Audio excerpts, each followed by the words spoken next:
ആയിക്കോട്ടെ.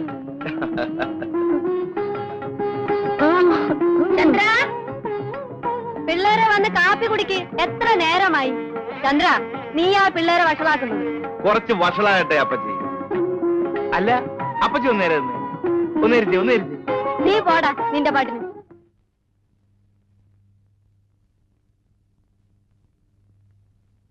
ആ, റെഡിമെയ്ഡ് കാപ്പിയോ? അല്ല, കടിക്കാനൊന്നുമില്ലേ? ബിസ്ക്കറ്റ് തരട്ടെ?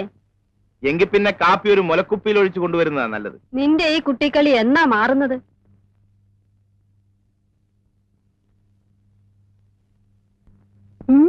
സാറേ, സ്വല്പം അടിക്കുന്നോ? വേണ്ട.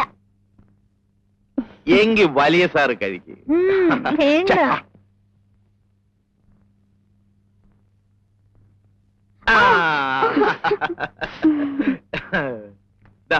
മമ്മിയുടെ കത്തുണ്ട്. മമ്മി എന്താ കത്തിലെഴുതിയിരിക്കുന്നത്? രമണി നന്നായി പഠിക്കുന്നുണ്ടോ, ഞാൻ പഠിപ്പിക്കുന്നുണ്ടോ എന്നെല്ലാം എഴുതി ചോദിച്ചു. ഞാൻ ഇന്ന് തന്നെ മറുപടി എഴുതും. എന്തെഴുതും? 2 എണ്ണവും പഠിക്കുന്നില്ല, കൊന്ന പോലെ വളരുന്നുണ്ട്. രമണിക്കാണെങ്കിൽ കണ്ണിൽ കാണുന്ന ചവറ് നോവലുകളാണ് വേണ്ടത്. അതുകൊണ്ട് എത്രയും പെട്ടെന്ന് ഞാൻ പറയണമല്ലേ, ഇത്ര ചെറുപ്പത്തിലെ അത് കേട്ട് സൂഹിക്കണ്ട. ഡാഡിക്കും മമ്മിക്കും നമ്മളെ ഇഷ്ടമേ അല്ല. അവർക്ക് ഇങ്ങോട്ട് വന്നാലെന്താ? അവരവിടെ കഴിയുന്നതേ സമ്പാദിക്കാനാ. അവരൊന്നും ഇങ്ങോട്ട് വന്ന് കിട്ടിയാൽ മതിയായിരുന്നു. ഈ തേങ്ങയുടെയും പിണ്ണാക്കിന്റെയും കണക്കെടുത്ത് നിർത്താമല്ലോ. ചന്ദ്രേട്ടനും ഞങ്ങളെ കൊണ്ട് ബുദ്ധിമുട്ടായോ? ആഹാ, മോള് പ്രായത്തിനൊത്ത ചോദ്യങ്ങൾ ചോദിച്ചാൽ മതി. ഇരുന്ന് പഠിക്ക.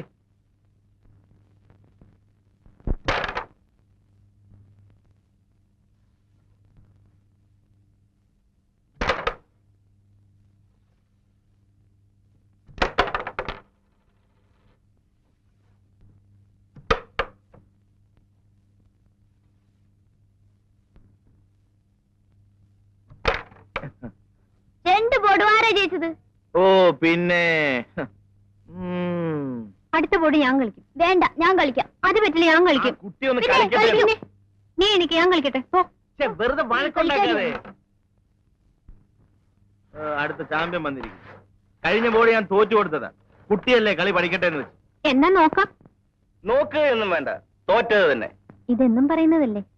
ആഹാ, എന്നാ ഇപ്പൊ കാണിച്ചു തരാം.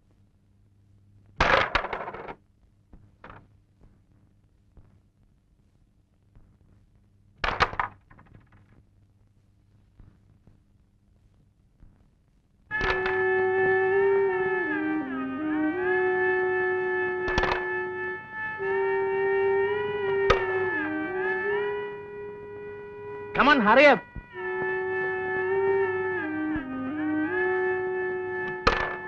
ഇതെന്ന് പഠിച്ചു.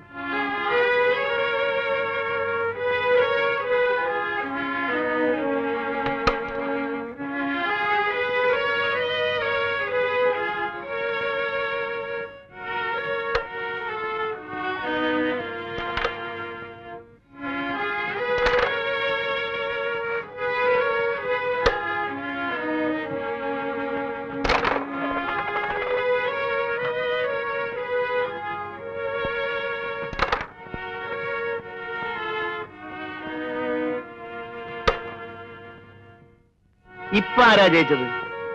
വിളിക്കുക കാന്താരിയെ.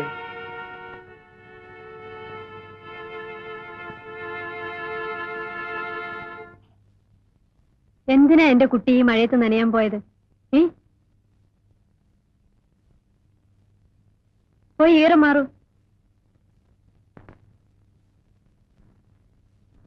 അക്കാലത്തവൾ വരച്ച മറ്റൊരു ചിത്രമായിരുന്നു ഋതുമതിയായ പെൺകുട്ടി. ഒരു പുൽപ്പായിൽ ഒരു പെൺകുട്ടി ഇരിക്കുന്നു. പാതിയടഞ്ഞ കണ്ണുകളിൽ നിഷ്കളങ്കതയ്ക്കായിരുന്നു ഊന്നൽ. പക്ഷെ ചുണ്ടുകളുടെ കോണിൽ പതിയിരിക്കുന്ന നാണത്തിൽ പൊതിഞ്ഞ ചിരിയിൽ ഞാനും ഒരു പെണ്ണായി എന്ന ഭാവം. കറുത്ത കരയുള്ള മുണ്ടും കറുത്ത പുള്ളികളുള്ള ഇറക്കം കുറഞ്ഞ ജാക്കറ്റും, മാറിൽ കൂമ്പുന്ന യുവത്വം, കവിളുകളുടെ അന്ത്യത്തുടുപ്പിൽ നേർത്ത വിളർച്ച വ്യക്തമാക്കിയിരിക്കുന്നു. അവൾ ഉറക്കമായെന്ന് തോന്നുന്നു. കഴിഞ്ഞ അരമണിക്കൂറായി ഒന്ന് തിരിയാൻ പോലും കഴിയാതെ ഇവിടെ ഇരിക്കുന്ന എനിക്ക് ഇപ്പൊ രക്ഷപ്പെടാൻ തോന്നുന്നു. ഒച്ചയുണ്ടാക്കാതെ പുറത്തിറങ്ങുകയാണ് വേണ്ടത്.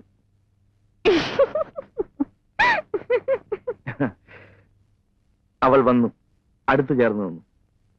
മയങ്ങി ഉറങ്ങുന്ന പ്രപഞ്ചം, ദൂരെ രാത്രിയുടെ സംഗീതം. അവളുടെ ചുമലിൽ കൈവച്ചുകൊണ്ട് അടുത്തു ചേർത്ത് നിർത്തി. മതി ചേട്ടാ, സമയം ഒരുപാടായി, ഞാൻ ഇറങ്ങട്ടെ. വേണ്ട, കുറച്ചുകൂടി ഇരിക്കും ചേട്ടാ.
പറഞ്ഞിട്ട് അനുസരിക്കുന്നില്ല, ഒന്നിങ്ങ് വന്നേ.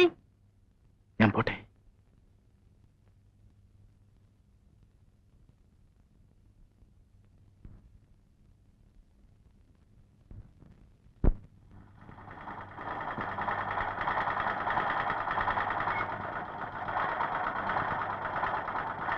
നീ പോയി വല്ലതും പഠിക്കരമണി. ചന്ദ്രേട്ടൻ എങ്ങനെയാ വീട്ടിലൊറ്റയ്ക്ക് കഴിയുന്നത്?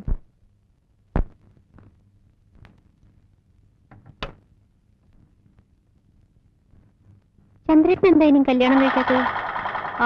ആർക്കറിയാം.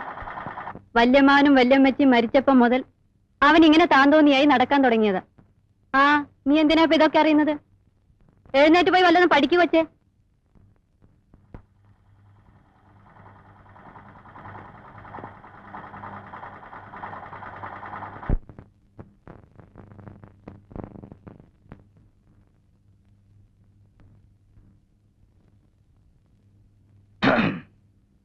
ചേട്ടനൊന്ന് ഓഫീസിൽ പോയില്ലേ? എന്നും ഓഫീസിൽ പോയിട്ട് എന്താ ഒരു സുഖം? അല്ല, അപ്പച്ചേ പോരും. വൈകുന്നേരം ആവുന്നാ പറഞ്ഞത്.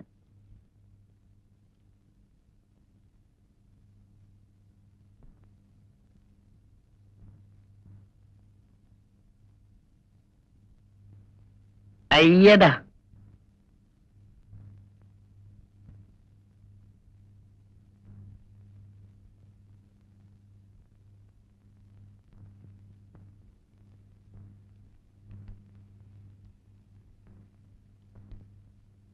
delta d1 by d2 plus delta d3 by d4 is equal to del.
ഒരു പരീക്ഷ കൂടെ കഴിഞ്ഞു.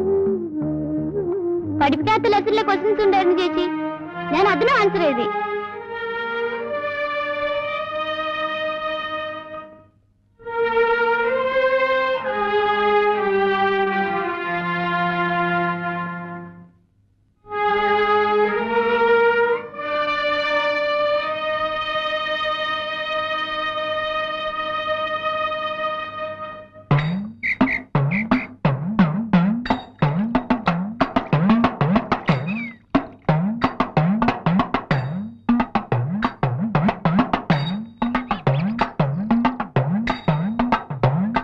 ചേച്ചി വരുന്നെങ്കി വാ, ഞാൻ പോന്നു.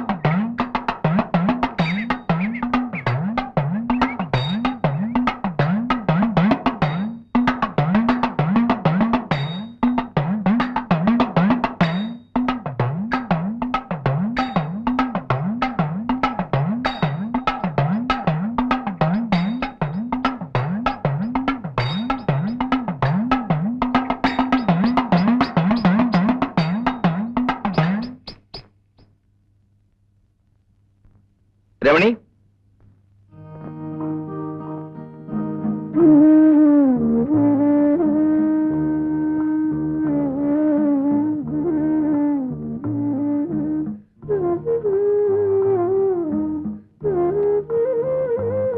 ഇത് തെങ്ങേറ്റത്തിന്റെ ബാലൻസ് ഷീറ്റ്. വെട്ടുകാരന്റെ ബാലൻസ് ഷീറ്റ് പുറകെ വരും.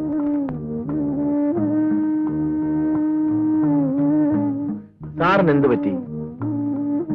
ഇന്നലെ മിന്നാന്നും ചേട്ടൻ എന്താ വരാഞ്ഞ്? ഞാൻ ഓഫീസിൽ ഫോൺ ചെയ്തിരുന്നു. കോളേജിൽ പോകുന്നത് പഠിക്കാനാണോ ഫോൺ ചെയ്യാനാണോ? ഞാൻ ചേട്ടനെയല്ലേ വിളിച്ചത്. എന്നും വിളിക്കും, എപ്പോഴും വിളിക്കും.